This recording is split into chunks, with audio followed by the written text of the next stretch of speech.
জাহাঙ্গীর ভাই কি এখানকার কোন জনপ্রতিনিধি? মানবিক সহায়তা দিচ্ছ? ঠিক আছে।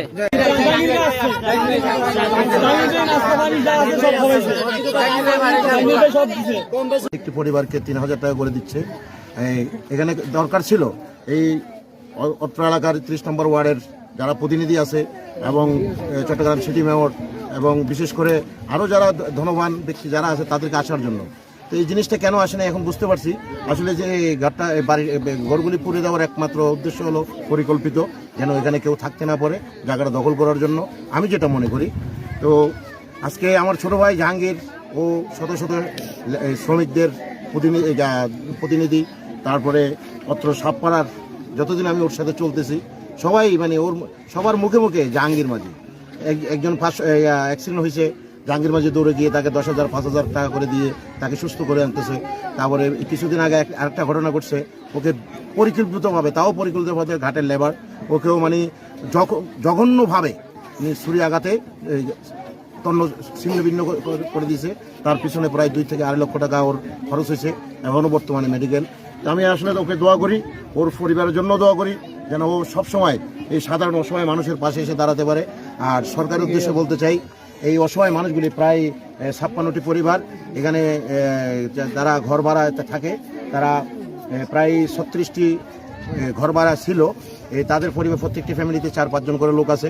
এদেরকে পাশে এসে দাঁড়ানোর জন্য, অত্র এলাকার প্রতিনিধিকে ওদের পাশে এসে দাঁড়ানোর জন্য, এবং প্রশাসনকে বলবো যে এই ঘটনা কোত্থেকে সূত্রপাত হয়েছে এটাকে তদন্ত করার জন্য, এবং যারা এই কাজটা করেছে, এই কাজটা করে আজকে এই অসহায় মানুষগুলিকে আজকে পথে নামিয়ে দিয়েছে, এদের বিচার আনা হোক।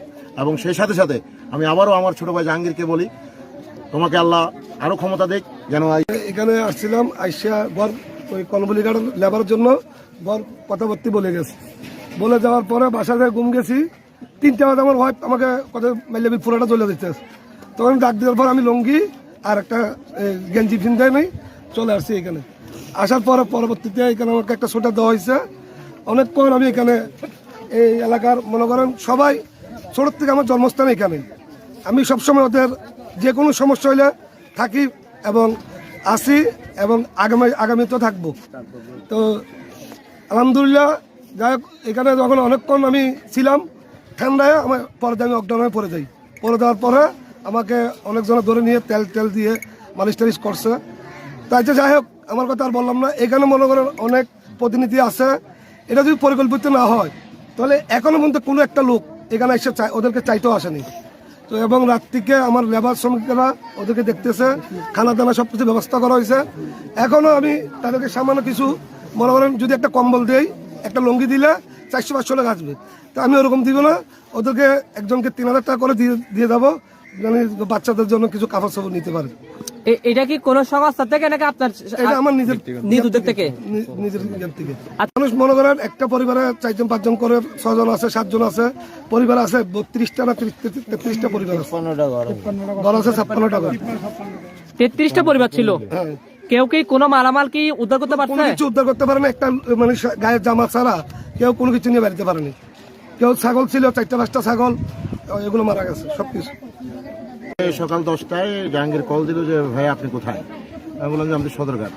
কালকে রাত্রে কি কিছু শোনেন নাই? আমাকে না তো শুনি নাই। আমি কালকে রাত্রে আমাদের মাইলাবিল এলাকায়, আমার এলাকায় আগুন লাগছে। আগুন লাগার পরে আমি ওখানে যাই। ওখানে যাওয়ার পরে এই আগুনের তাপে এবং ধোঁয়ায় আমি অজ্ঞান হয়ে যাই। আমার তো নিজে দেখার যে আমার ছোটো ভাই, আমি দ্রুতভাবে চলে আসলাম, এসে জিজ্ঞাসা করলাম। এবার অন্যান্য মানুষ থেকে জিজ্ঞাসা করলাম যে মানে জাহাঙ্গীর ছাড়া কোনো ব্যক্তি এখন পর্যন্ত, কোনো প্রতিনিধি, কোনো বিত্তশালী কারা কেউই আসেনি। জাহাঙ্গীর নিজের উদ্যোগে সকাল থেকে নাস্তা পানি এবং এখন ভাতের আয়োজন করছে। আমি ওকে অসংখ্য ধন্যবাদ জানাই। ও প্রায় প্রত্যেকটি মানুষই বলতেছে যে মানে যেই কোনো কারণেই ও মানে নিজের কর্মস্থান ছেড়ে দৌড়ে চলে আসে যে মানুষের পাশে দাঁড়ানো। আল্লাহ ওকে বাঁচিয়ে রাখুক, আমি দোয়া করি। এই এখন এই সকাল থেকে ওদের নাস্তা পানি এবং ওদের খানার আয়োজন করছে।